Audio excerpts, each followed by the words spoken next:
다양한 분야의 명사를 초청해 삶의 지혜를 들어보는 시간 지혜다락방. 안녕하세요. 저는 김미진입니다. 많은 사람들이 인간관계 때문에 힘들어한다고 하는데요. 심지어 직장인 10명 중 8명은 인간관계 때문에 퇴사를 고민할 정도라고 합니다.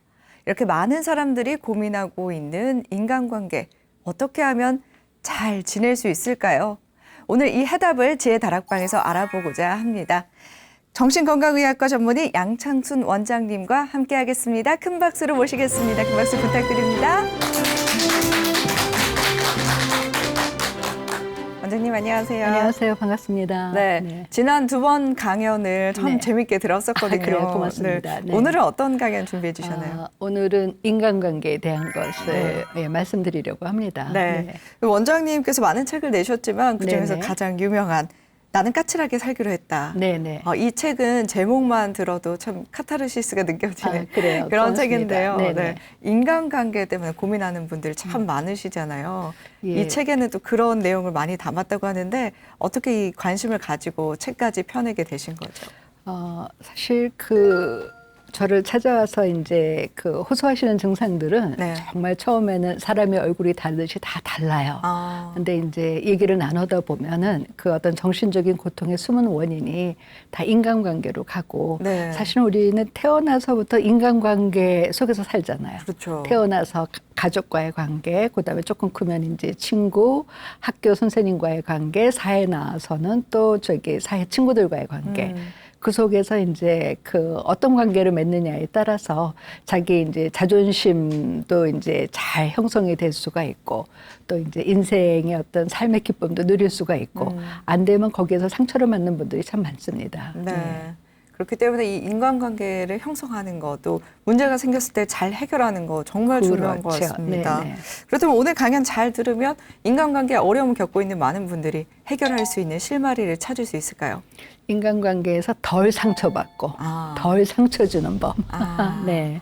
참 중요한 말인 것 같습니다. 덜 상처 주고 덜 상처 받는 방법. 오늘 이 강연을 통해서 잘 알아보도록 하겠습니다. 양창순 원장님의 3번째 강연 박수로 청해 듣도록 하겠습니다. 큰 박수 부탁드립니다. 나를 있는 그대로 사랑해주는 사람을 만나고 싶다고요. 여러분들 그런 분 계세요? 그러면 이렇게 힘든 인간관계 안 하면 되잖아요. 우리가 사실은 인간관계에 있어서 그렇게 건강한 인간관계를 맺을수록 우리의 정신적인 건강이 더 성숙해지겠죠. 건강한 인간관계를 맺는 법, 제가 이제 5가지를 말씀드릴 겁니다.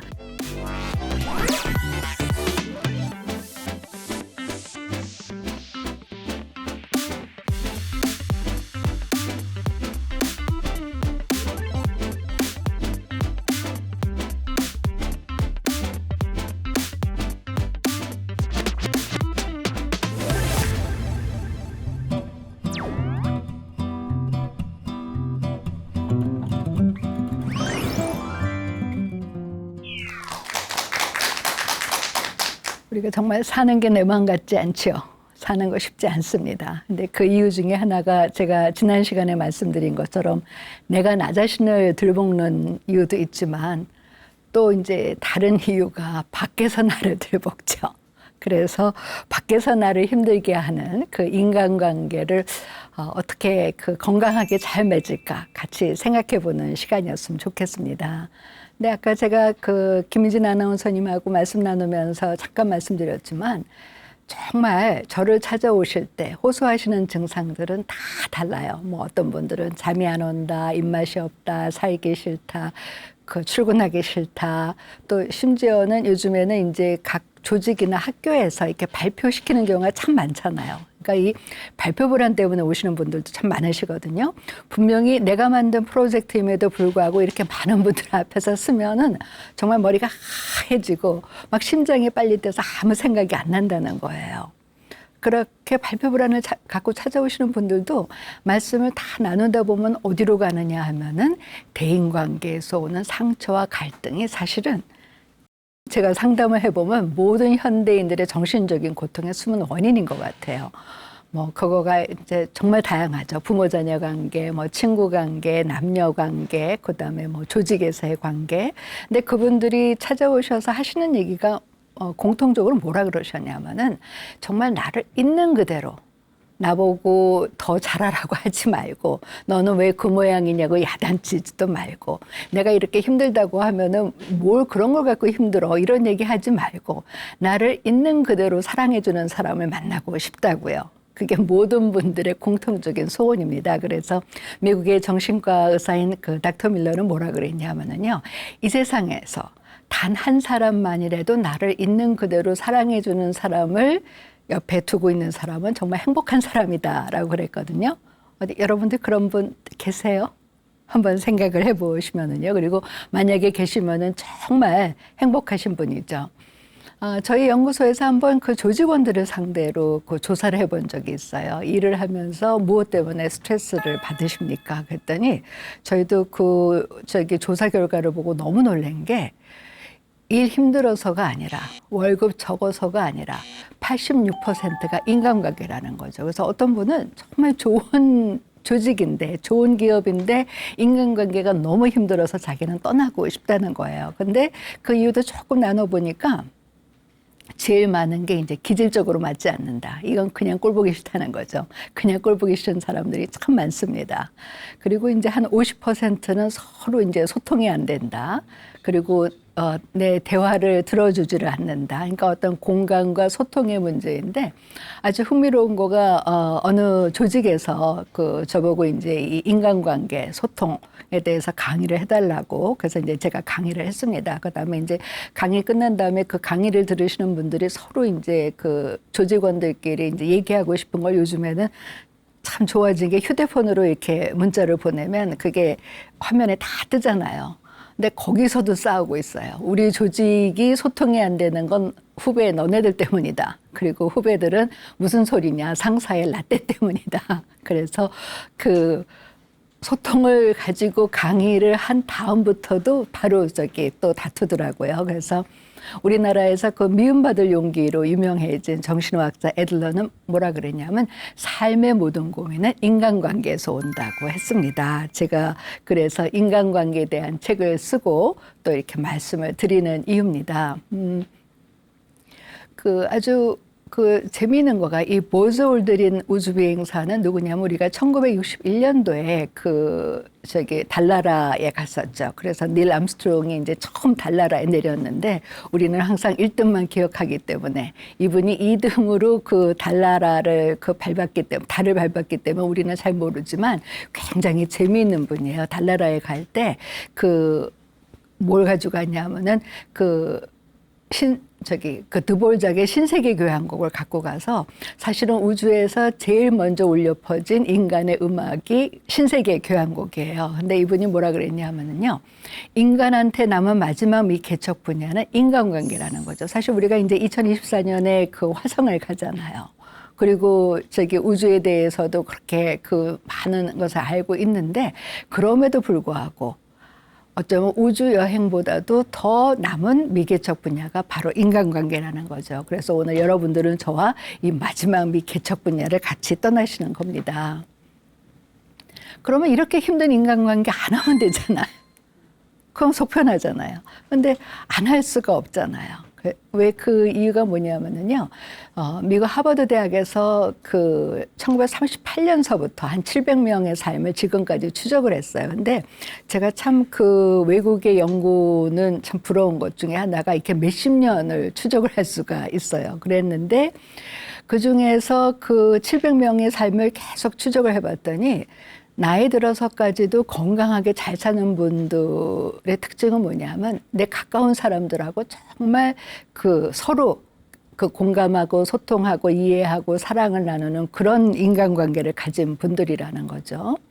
그 이유가 뭐냐면은 이제 현대의학에서 밝혀진 거가 그렇게 좋은 사람들하고 인간관계를 나누면은요, 우리 뇌에서 스트레스 호르몬의 분비가 억제돼요. 현대인들이 가장 고민하는 게 스트레스잖아요. 그러니까 요즘에 이렇게 매스컴에 보면은 어떤 약, 어떤 음식이 스트레스에 좋다. 그거 먹어도 별로 안 되잖아요. 근데 여러분들이 혹시 그 이제 하루 종일 집에서 일을 하고 아니 직장에서 일을 하고 집에 가셨을 때 그냥 가족들이 뛰어나와서 아빠 수고하셨어요. 엄마 애쓰셨어요 하면은 하루 종일 그 쌓였던 스트레스가 다 풀리잖아요. 근데 집에 들어가면 아무도 날 쳐다보지도 않아요. 심지어 그 TV에서 거실을 보다가 내가 들어가면 다 뿔뿔이 흩어져요. 그러면 더 스트레스가 쌓이는 거죠. 그 이유가 뭐냐 하면은 정말 집에 들어갔을 때 가족들이 나와서 반겨주면 우리 뇌에서 스트레스 호르몬의 분비가 억제가 되고 또 더 중요한 건 뭐냐면 그때 우리 뇌에서 옥시토신이라는 이제 그 뇌세포 전달 물질이 분비가 되는데 이 옥시토신은 뭐냐면은요 우리가 그 엄마 뱃속에 있을 때 그 분비되는 거예요. 그러니까 그 태아가 엄마 뱃속에 있을 때가 사실 제일 그 평안하잖아요. 그래서 이 옥시토신은 이제 평화의 호르몬이라 그러는데 그것이 이제 분비되기 때문에 그런 것이죠. 그래서 최근에 이제 그 미국에서 조사한 거가 45세에서 64세, 그러면 한 중년이죠. 이럴 때 계속 혼자서 그 외로움을 경험한 사람들, 그러니까 뭐 가족이 있어도 뭐 성격적인 문제로 인해서 그냥 뭐 왕따라든지 그 혼자서 이렇게 외로움을 경험하시거나 아니면 이제 그런 사람이 없는 서 외로움을 경험한 분들은 가까운 사람들하고 좋은 인간관계를 나눈 사람들보다 무려 치매에 걸릴 확률이 91%, 그러니까 거의 2배가 증가한 거고 그냥 종종 외로워요. 그런 분들은 66%가 증가했다는 거죠. 그래서 우리가 요즘에 사회적으로 이 치매가 문제가 되고 있는데 이 중년기의 인간관계에 대해서 좀 더 생각을 해봐야 되겠습니다.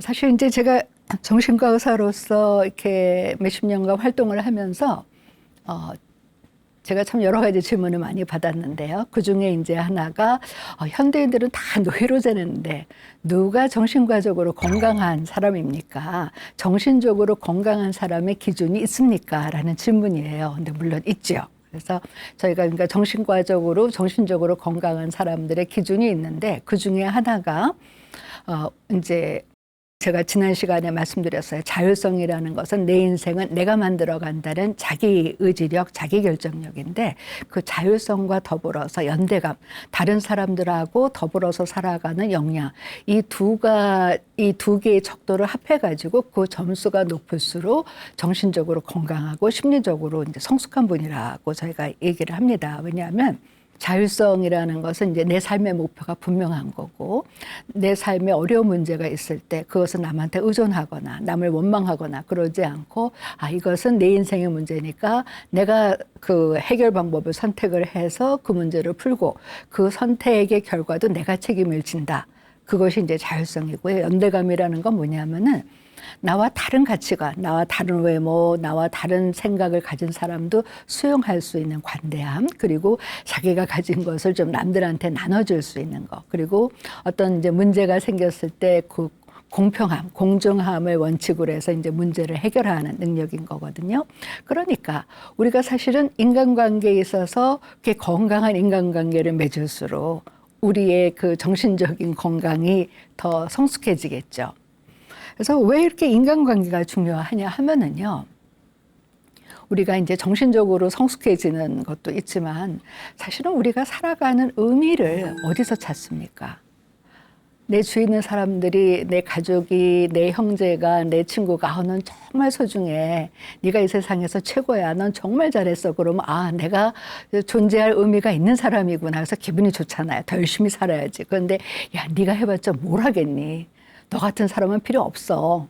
뭐 이런 얘기를 하면은 내가 살 필요가 있는가? 자기 자존감에 그 상처를 받게 되잖아요. 그래서 우리가 지금 사회적으로 사실 학교 폭력, 왕따 이런 것들이 문제가 되는 거가 그것이 정말 교육이 중요한 거가 그냥 상대를 괴롭히는 것이 문제가 아니라 그 상대의 어떤 존재 의미까지도 그 파괴시킬 수 있는 거거든요. 그래서 학교에서 왕따 당하고 친구한테 따돌림 당하고 그 다음에 이제 극단적인 선택을 하는 이유가 그런 것이고요. 특히나 성장 과정에선 이 인간관계가 더 중요한 거가요. 어렸을 때는 내가 어떤 사람인지 몰라요. 그러니까 주위에서 하는 평가가 굉장히 중요하죠. 특히나 가족은 내가 태어나서 처음 접하는 이 환경이잖아요. 그리고 가정은, 그리고 가족은 내가 처음 접하는 사람들이잖아요.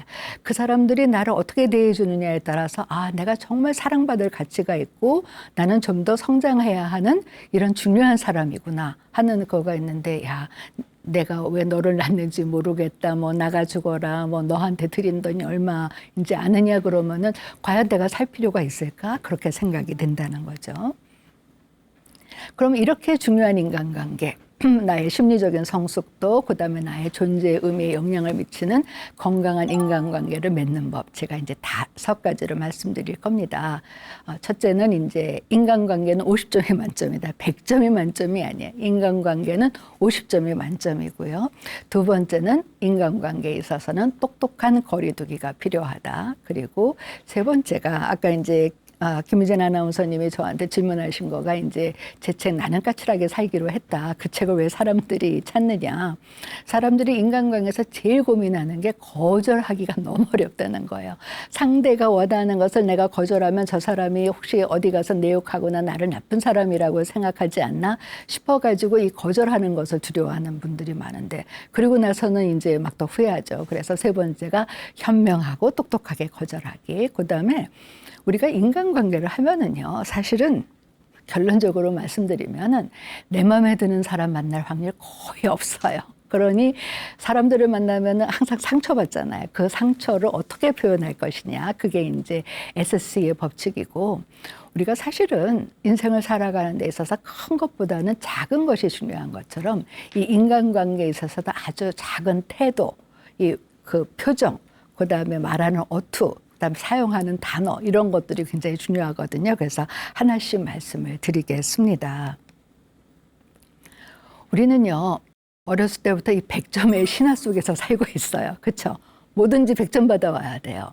그러니까 어떤 부모님은 아이한테 맨날 이제 100점을 받기를 강요하니까 이 아이가 이제 우울증에 걸렸어요. 그래서 이제 치료를 하고 나서 부모님이 이래서는 안 되겠다 싶어가지고 이제 아이가 그냥 70점, 80점 받아도 잘했어, 애썼어. 그러니까 이 아이가 너무 놀라서 엄마 나 70점 받아도 괜찮은 거예요? 이렇게 되는 거예요. 그러니까 우리가 그 학교 성적에서만 100점, 1등만 원하는 것이 아니라 인간관계에 있어서도 100점 받기를 원하고 인간관계에 있어서도 내가 최고이기를 바라는 거야. 어느 모임을 가든지 내가 주목받기를 바라고 모든 사람들이 나한테 관심 가져주고 내 주위에 있는 모든 사람들이 100이면 100사람 다 나를 좋아하기를 바라는데 그런 일은 현실적으로 일어나지 않습니다. 그래서 사실은 그 정신과적인 상담이라는 건 뭐냐면요. 다른 얘기로 하면은 현실 치료라고 할 수가 있어요. 우리가 현실적으로 살아가면서 어떤 일들이 일어나는가, 그러니까 환상을 깨는 것이 이제 정신치료인 건데, 정말로 내 주위에 있는 사람들 100명이 나를 다 좋아하는 확률은 거의 없습니다. 그렇잖아요. 뭐 매스컴에서 보면은 어떤 연예인도 누구는 뭐 어떤 연예인이 좋다 그러는데 누구는 아니라 그러잖아요. 그 이유가 뭐냐 하면은요.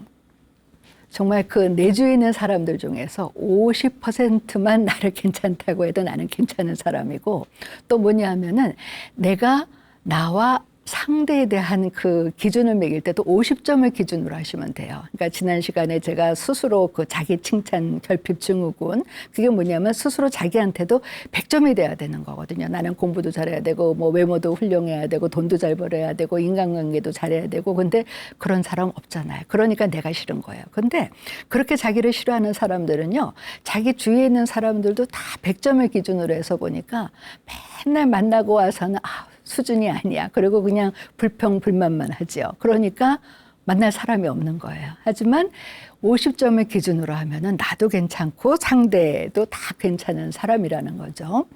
왜 인간관계에 있어서 그 50점을 만점으로 봐야 하냐 하면은, 여러분들 그 학교 다니실 때 그 아인슈타인의 상대성 이론 배우셨잖아요. 같은 물건이라도 지구에서 재느냐 달나라에서 재느냐에 따라서 다르고, 그리고 시간도 내가 기차를 타고 갈 때는 기차 안에서는 시간을 못 느껴요. 근데 기차 밖에서 기차가 가는 것을 보면 굉장히 빠르잖아요. 그러니까 시간도 나의 위치에 따라서 다르다. 그런 것처럼 세상의 모든 일들은요, 보는 사람들마다 다 다르게 생각해요.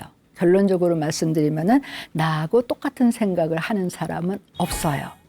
그 이유를 제가 지난 시간에 제가 이제 우리가 흔히 얘기하는 사주팔자 명리학을 공부했다고 하니까 이제 저한테 많이 하신 질문 중에 하나가 그럼 나하고 똑같은 운명, 나하고 똑같은 사주팔자를 가진 사람이 이 세상에 존재할 확률을 물어봐서 제가 이제 구해봤어요. 나하고 똑같은 생년월일시를 가진 사람을 만날 확률. 그랬더니 2,592만 명 중에 한 명. 그러면 한국 인구가 지금 5,500만 명이니까 한 명 내지 두 명인데 그 두 명이 있어도 우리가 같은 과일도 서울에서 재배하는 거하고 제주도에서 재배하는 거가 다르니까 결국은 나하고 똑같은 사람은 아무도 없다.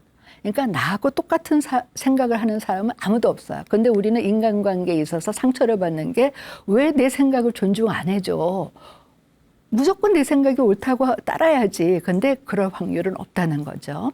그래서 외국에서는요, 일부러 그 조직에서 팀을 형성할 때 성격과 가치관과 리더십이 다른 사람들로 팀을 형성해요. 그래야지만 어떤 사람이 자, 해봅시다 할 때 한 사람은 잠깐만요. 우리 돌다리도 두들겨 가면서 건너갑시다. 그리고 그렇게 다양하게 생각해야지만 다양한 의견이 나오잖아요. 근데 우리는 어떻게 해요? 조직에서 내가 어떤 의견을 얘기했는데 상대가 다른 의견을 얘기하면 그다음부터 막 치고받고 싸우고 원수가 되잖아요. 그래서 어떤 이제 그 미래학자 얘기가 뭐냐면은 인류가 이 지구상에서 살아남는 법은 서로 그 각기 다른 이 다양성을 존중해야 된다. 그리고 그것이 제가 이제 지난 시간에 말씀드린 심리지능이고 심리적인 이제 성숙도인 거죠. 그래서 이제 제가 이렇게 조직에 이제 그 상담을 나갈 때 꼭 그 팀을 형성할 때는 제가 그렇게 형성을 해드립니다. 이제 한 분이 굉장히 저돌적이고 열정적이면은 한 분은 굉장히 섬세해서 그분이 놓칠 수 있는 문제점을 볼 수 있는. 근데 이제 대부분의 경우는 열정적인 분은 이 세심한 분이 답답하다 그러고 세심한 분은 열정적인 분이 너무 못 모른다 해서 이제 다투게 되는 거죠. 그리고 우리가 사실은 그 인간관계가 50점이 만점일 수밖에 없는 거가요. 그냥 싫은 사람들이 있어요. 그거 인정하셔야 돼요. 그게 왜냐하면 정말 누구는 첫인상보다 좋아요. 근데 누구는 그냥 남들은 괜찮다 그러는데 나는 싫어요. 그 이유가 뭐냐면 이제 예를 들어서 우리가 어렸을 때 어떤 음식에 체하잖아요. 그럼 어른이 돼서 그 음식을 보면은 싫어요. 근데 우리는 어렸을 때 뭐 편식해서는 안 된다고 막 강요해서 애들이 막 토하고 그러잖아요. 그 음식에 대한 그 상처가 있는 거예요. 그런 것처럼 자기의 성장 과정에서 누군가하고 상처를 받으면은 그 비슷하게 생긴 사람만 봐도 싫어요. 무의식적으로. 그리고 특히나 이 가족 관계에서의 경험이 굉장히 중요한 거가 아까 제가 이제 이 발표 불안 때문에 찾아오시는 분들도 많다 그랬잖아요. 근데 우리가 이제 이 부모 자녀 관계도 좀 생각을 해봐야 되는 것이 사실은 어떤 부모 자녀 관계가 이렇게 가장 이상적인 관계가 건강한 관계냐면은 아이들이 어떤 얘기든지 집에 와서 할 수 있어야 돼요. 그럴 때 부모가 그렇구나 뭐 이렇게 해야지 뭐 얘기만 하면은 너는 뭐 어쩌고 저쩌고 하든지 또 부모님이 어떤 얘기를 하셨을 때 아이들이 아빠 엄마 내가 요즘에 그 너튜브에서 봤는데 이런 새로운 이론이 있어요. 그렇게 얘기하고 서로 토론할 수 있는 분위기가 좋은데 아빠 엄마가 뭐라 그러는데 아이가 한마디 하면은 이게 감히 어쩌고 이러잖아요. 그러니까 아이들이 집에서 입을 다물게 되니까 자기 의사 표현을 해본 경험이 없는 거예요. 그러니까 조직에 나와서 네 생각 얘기해봐. 그러면 덜덜덜덜 떨게 되는 거죠. 그러니까 어떤 분은 그냥 그 조직에서 상사만 보면 덜덜 떨어서 그 문제 때문에 찾아왔는데 얘기를 나누다 보니까 아버지가 너무 엄격한 분이니까 그러니까 그 상사만 보면은 아버지 생각이 나는 거예요. 그리고 이제 세 번째, 이 명리학과 정신학을 접목하면 좀 더 이해가 쉬운데 서로 정말 그 음식도 그 궁합이 맞고 서로 어떤 음식을 먹으면 안 되는 것처럼 서로 정말 기가 안 맞는 사람들이 있어요. 그러니 누가 나를 싫어한다고 해서 내가 잘못된 게 아니에요. 그냥 그 사람하고 나하고의 기가 이제 안 맞을 뿐인 거죠. 그래서 이제 제가 사례로 이분은 이제 이제 명리학이 참 재밌는 거가 그 자연현상으로 한 사람의 특성을 묘사한다 그랬잖아요. 쉽게 얘기하면은 그냥 막 이렇게 활활 타오르는 용광로 속에 들어가 있는 이 광석이에요. 그것도 하나가 아니고 2개, 3개. 그러니까 이분은 굉장히 열정적이죠. 그런데 자기가 그냥 뜨거운 데 들어가 있으니까 밖이 안 보여요. 그러니까 다른 사람들의 감정에 대해서 세심하지도 않고. 근데 그 파트너는 반대로 아주 민감한 사람이에요. 우리가 이제 이 명리학으로 이제 음의 금, 신금을 이제 보석, 칼날에 비유하는데 대개 이런 이제 특성을 가진 분들은 남을 보면은 굉장히 비판적이고 분석적이지만 남이 보지 못하는 것까지 봐요. 그러니까 이분은 원석과 같은 이 용광로 속에 들어가 있는 분이 놓치는 것을 보는데 용광로에 있는 분은 너는 뭐 그렇게 쓸데없는 것까지 보냐. 그러니까 서로 싸우게 된다는 거죠. 그럴 때 우리가 서로 다른 기운이 서로 보완하는 거구나. 이렇게 생각할 필요가 있다는 거죠. 그리고 예를 들어서 제가 이제 저를 상징하는 오행이 물이에요. 그러면은 우리가 자연현상으로 물이 흘러가는 것을 누가 막아요? 흙이 막잖아요. 땅이. 그러니까 토의 오행을 가진 사람을 만나면 괜히 제가 기가 눌려요. 그러니까 싫어요. 제가 불을 오행을 가지고 있는데 불은 누가 꺼요? 물이 끄잖아요. 그러니까 물의 오행을 가진 사람을 만나면 괜히 저 사람이 나한테 뭐가 하지 않을까 해서 경계하게 돼요. 그러니까 인간관계라는 거는 굉장히 오묘하다는 거죠. 그래서 인간관계에서 누군가하고 잘못됐을 때 나는 인간관계 못하는 사람이에요. 그렇게 자기를 낙인 찍을 필요가 없다는 것이죠. 단지 그 사람하고의 관계만 힘든 것이에요. 근데 인간관계가 힘들다고 저를 찾아오시는 분들이 되게 하시는 얘기가 한두 사람과의 관계가 형성이 안 되면 특히나 이제 성장 과정에서 학교 다닐 때 친구하고 관계가 형성이 잘 안 됐다고 해서 그러면은 자기는 인간관계를 못한다는 이미 열등감을 갖고 사회생활에 나와요. 근데 사실은 이 초등학교, 중학교, 고등학교까지가 이 친구 관계가 참 어려운 거가 우리 뇌가 그때까지는 충분히 성숙하지를 못해요. 그래서 초등학교, 중학교 우리가 중2병이 무섭다 그러잖아요. 그때까지는 이렇게 상대에 대해서 배려해 주는 뇌 기능이 충분히 성숙하지 못했기 때문에 우리가 가르쳐야 되는 거거든요. 그러니까 그것을 안 가르치면 이제 서로 상처를 받는 거죠. 그래서 두 번째는요, 인간관계에 있어서 이 거리두기가 필요해요. 요즘에 우리 코비드 때문에 우리 2m 거리두잖아요. 근데 생각을 해보세요. 아무리 좋은 식구라도요, 내가 더워 죽겠는데 와서 치대세요.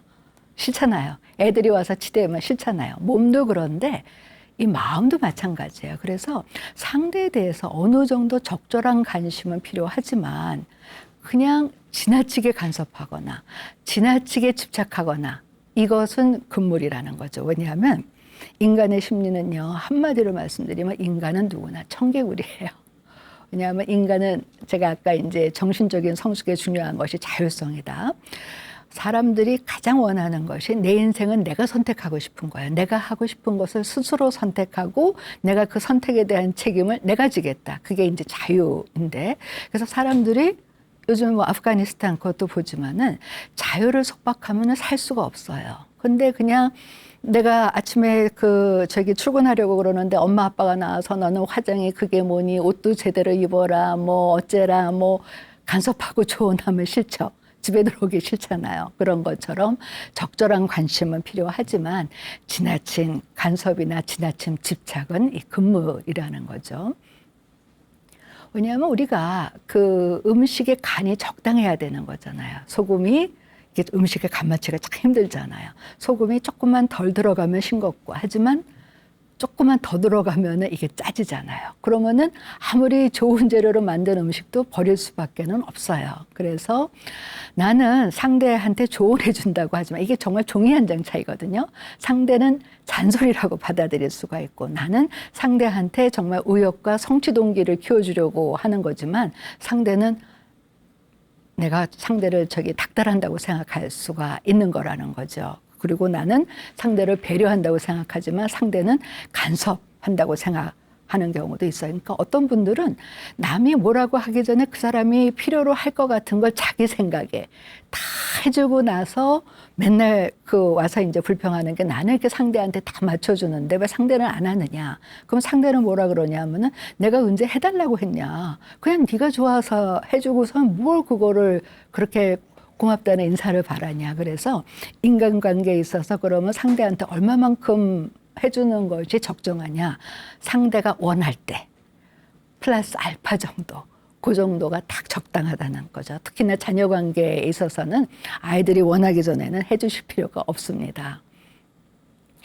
특히 이 이제 그 부모 자녀 관계가 문제가 되는 거가요. 이 우리가 가족은 이 거리두기가 참 쉽지가 않잖아요. 그냥 온 가족이 다 모여서 뭘 하는지 다 그 보고 있기 때문에 내가 혼자 있고 싶어서 내 방에 들어가면 난리가 나죠. 막 두들기면서 너 무슨 일 있니? 온 가족이 나와서 이거 웃고 떠들어야 되는데 너 이러면 안 되지? 그러니까 거리두기가 이 물리적인 거리두기도 안 되면서 정신적인 거리두기도 안 돼요. 그러니까 내 가족이니까 그냥 내가 느끼는 바를 그대로 다 표현을 하는 거예요. 그래서 되게 이제 그 자녀들이 그 부모 자녀 그 이제 상담을 할 때 얘기하는 게 뭐냐면 내가 왜 부모님의 감정에 쓰레받기냐. 이런 얘기들을 많이 해요. 되게 우리가 보면은 만만한 사람한테 화를 내게 돼 있잖아요. 그 부부싸움 하고 나서는 그다음에 괜히 아이한테 소리 지르죠. 그러니까 내가 기분이 좋을 때는 아이가 그냥 잘못한 것만큼만 야단쳐요. 근데 내가 기분이 나쁘면은 그냥 2배, 3배까지 하죠. 아이는 이해를 못 하는 거예요. 그러니까 이게 이제 거리두기가 안 되는 거고 어떤 부모님은 아이가 태어나자부터 이 아이를 내가 어떻게 키울 것인지 다 계획을 세우는 부모님이 있어요. 유치원은 어디, 초등학교는 어디, 그러면서 다 간섭을 하는 거예요. 그러니까 몇 시에 어디에 들어와야 되고, 너는 뭐 해야 되고. 그러니까 요즘에 이렇게 그 학생들을 상담을 해보면 요즘에는 그래도 이 코비드 때문에 조금 학원을 못 가는데 예전에는 보통 20개가 보통이었어요. 그래서 20개를 어떻게 다니니? 그러면 자기는 그냥 그게 보통이래요. 그러니 당연히 우리가 그 거리두기가 안 되면 이 정신적인 문제가 생겨나겠죠. 그러면 어떻게 하면 똑똑한 거리두기를 하느냐. 우리가 이 계절에만 사계절이 있는 게 아니에요. 인간관계에 있어서도 봄, 여름, 가을, 겨울이 있어요. 우리가 처음 만나면 서로 알아가는 봄이잖아요. 그다음에 이제 좀 더 알아가면 친밀해지면 그게 여름이고 그러다가 우리 조금 우리 관계를 좀 생각해보자. 그래서 조금 거리를 두면서 생각해보는 가을이기도 하고 조금 우리 이 관계를 계속할지 어떨지 그냥 나 혼자 생각할래 하는 겨울이 있을 수가 있는데 저 사람은 좀 나와의 관계에 있어서 겨울이 되고 싶어서 방에 들어갔는데 가족인데 이렇게 나를 혼자 두면 어떡하니 해가지고 막 끄집어 내려가면 문제가 생기잖아요. 그리고 사실은 사람들도 요즘에는 그 이제 옛날에 우리 음식은 한꺼번에 다 나왔지만 요즘에는 이제 한식도 조금 달라져서 이렇게 음식점에 가면은 에피타이저부터 하나하나 나오잖아요. 그러면은 이제 뭐부터 먹기가 좋죠. 왜냐하면 한 상 가득 나오면 뭐부터 먹을까 그러는데 처음 만났는데 갑자기 그냥 내 선을 넘어서 뭐 나의 사생활을 막 물어본다든지 막 자기 사생활을 다 얘기한다든지 그러면 이게 이제 계절이 안 맞는 것이죠. 그래서 그 서로의 사계절이 어떤지 이제 리듬을 타는 것이 굉장히 중요합니다. 세 번째는요. 이게 인간관계에서 아주 핵심이에요. 현명하게 거절하는 법. 사람들이 참 그 거절하기를 두려워하세요. 내가 거절하면 저 사람이 나를 나쁘게 생각하면 어떻게 하지? 그리고 이제 대부분의 사람들이 사실은 인간관계가 힘든 게 상대한테 좋은 인상을 주고 싶거든요. 칭찬받고 싶거든요. 그러니까 내가 이렇게 상대가 원하는 것을 거절하면 저 사람이 나를 흉보고 밖에 나가서 뒷담화하면 어떡하지? 그러니까 다 들어주고 나서 와 이렇게 나는 끌려다니지? 하고 이제 고민을 하는 거예요. 그런데 그렇게 이제 이렇게 거절을 잘 못하는 분들이 되게 이제 심리적으로는 착한 아이 컴플렉스가 있어요.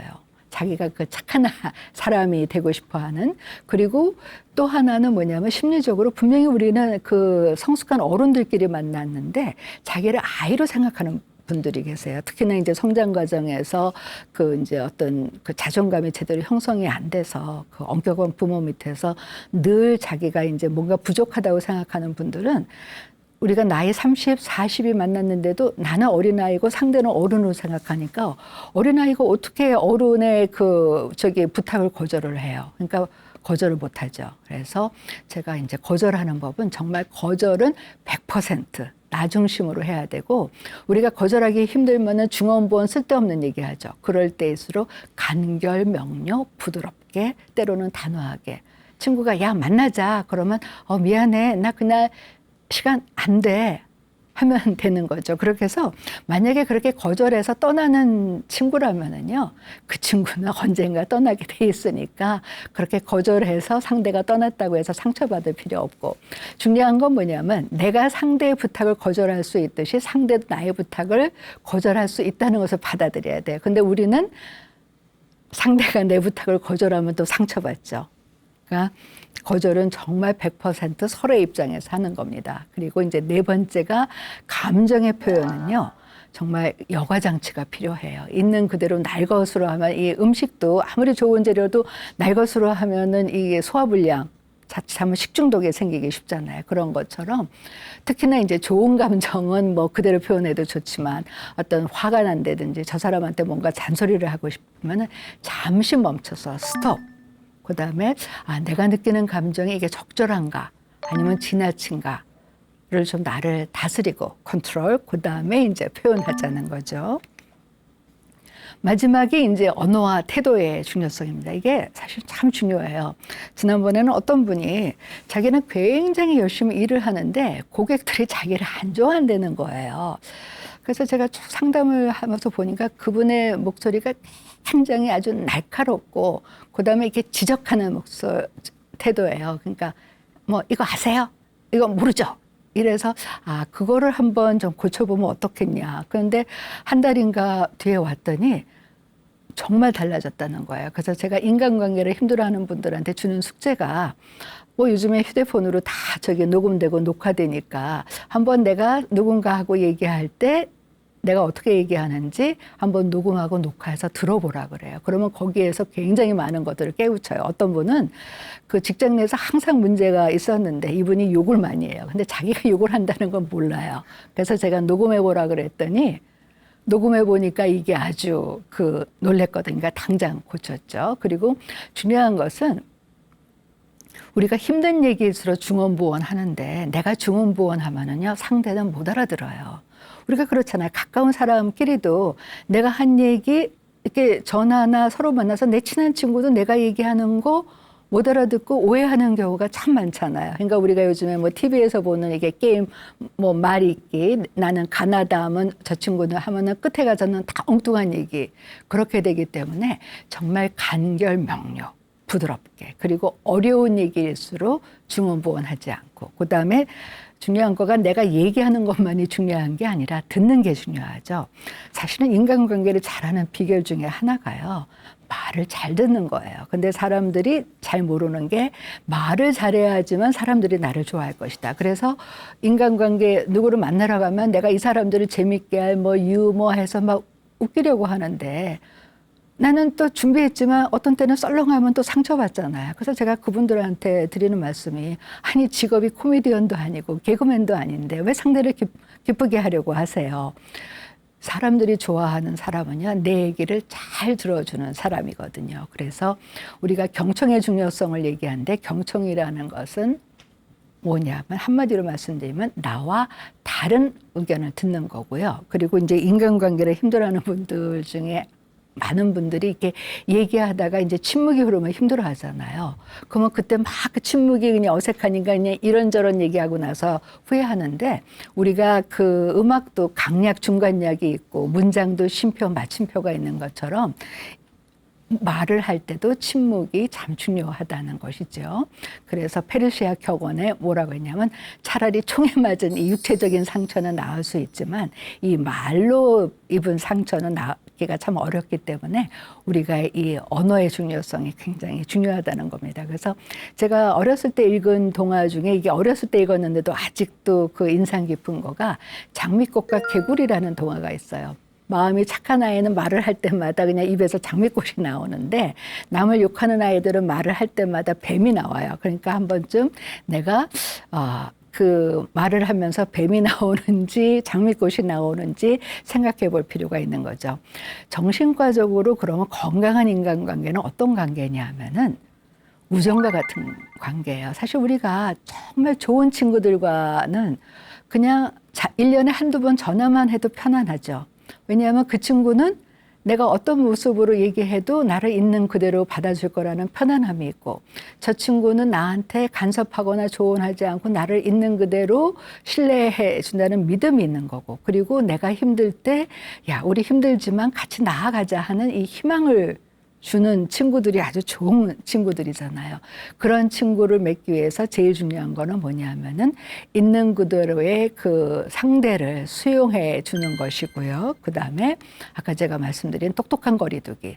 서로가 다른 존재, 나와 다른 생각을 할 수 있다는 것을 인정하는 거고요. 그리고 우리가 때로는 상대한테 무엇을 조언할 때 그것을 강요하는 게 아니라 느슨하게 그냥 조언할 수 있는 거고, 네 번째 중요한 것은 사람들은 누구나 청개구리고 자율성이 중요하기 때문에 나와 다른 존재라는 것을 인정하는 것입니다. 이 네 가지를 하면은요, 건강한 인간관계를 맺을 수 있습니다. 제 강의 마치겠습니다. 감사합니다.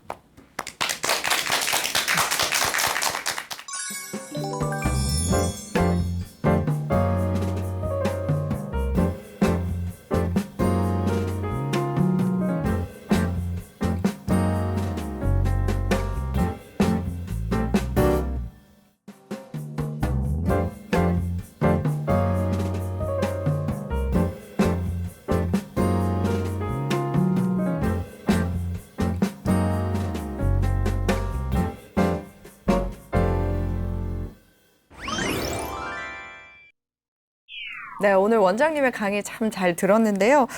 이 강의 중에 인간관계를 잘 하기 위해서는 현재 시점에 리듬을 잘 타야 된다라는 말이 인상적이었습니다.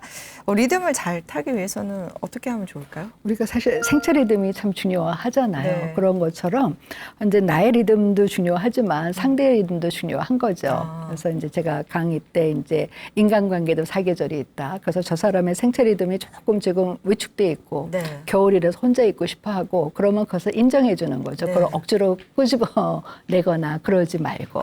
네. 그럼 그 자체로 인정을 해주라는 그렇죠. 말이군요. 네, 네. 네, 요즘에 또 세간에 이런 단어가 있습니다. 답정너. 네. 답은 정해져 있다. 너는 대답만 하라. 이런 뜻인데요. 네, 네. 사실 이거는 이 말의 의미에는 사실 공감이 포함되지 않은 것 같습니다. 내가 듣고 싶은 말을 상대방이 네, 네, 해주길 네. 바라는 거잖아요. 네, 네, 네. 이런 상태의 대화라면은 인간관계에서 좀 어려움이 생길 수도 있겠죠. 근데 저는 이렇게 생각해요. 사실 우리가 인간관계가 굉장히 어렵기 때문에 네. 그냥 정말 해결해야 할 일은 해결을 하지만 작은 거는 그냥 물 흐르듯이 그것도 리듬을 타는 거거든요. 왜냐하면 이제 답정너를 하게 할 때 우리가 공감해 주기가 힘든 게 속으로는 조금 얄미워서 그런데 맞습니다. 사실은 얘기하는 사람은 누군가한테 확신을 받고 싶어 하는데 우리가 살아가면서 누군가한테 그 확신이나 인정받고 싶어 하는 순간이 참 많잖아요. 네. 근데 그걸 가지고 그냥 맞아. 네가 생각하는 게 맞아 하면은 그냥 1, 2분으로 끝나는 건데 거기에서 너는 그렇게 생각하지만 나는 전혀 동의할 수가 없어. 그러면은 싸움이 되잖아요. 네. 그러니까 작은 것은 작게. 근데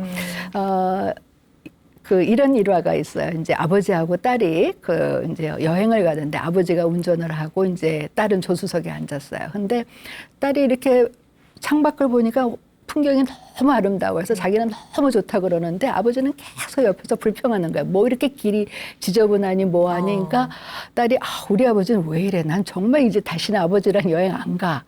그랬는데 나중에 아버지가 돌아가신 다음에 그 길을 자기가 운전하면서 갔더니 자기가 조수석에서 본 길하고 아버지가 본 길하고가 다른 거예요. 그러니까 운전석에서 보니까 이 길이 너무 지저분한 거예요. 네. 그런 것처럼 나는 공감을 못해도 상대 입장에서는 또 그렇게 생각할 수도 있지 않는가. 네. 그게 이제 역지사지가 아닌가 싶은 네. 거죠. 네. 어쩌면 이 답정너에 대한 답도 리듬 타듯이 그렇죠. 흘러가듯이 그러니까 하는 게 오죽했으면 좋겠다. 상대가 나한테 그것을 확인받고 싶을까. 우리가 그럴 때 있잖아요. 네. 뭐, 나 이뻐? 이럴 때. 그럴 때 이뻐해주면 되는데 뭘 그런 걸 물어보니 뭐 이러면은. 맞습니다. 그렇죠. 네네. 네. 또 인간관계에서도 중요한 게 감정을 명확하게 알고 네네. 표현하는 거인 것 같은데 사실 자기 표현을 쉽게 잘 하는 그렇죠. 사람이 많지는 않은 것 같습니다. 그렇죠. 이게 참 어려운 거가 그래서 저는 이렇게 말씀드려요. 인간관계는 경험이에요. 경험. 우리가 음식을 잘하기 위해서는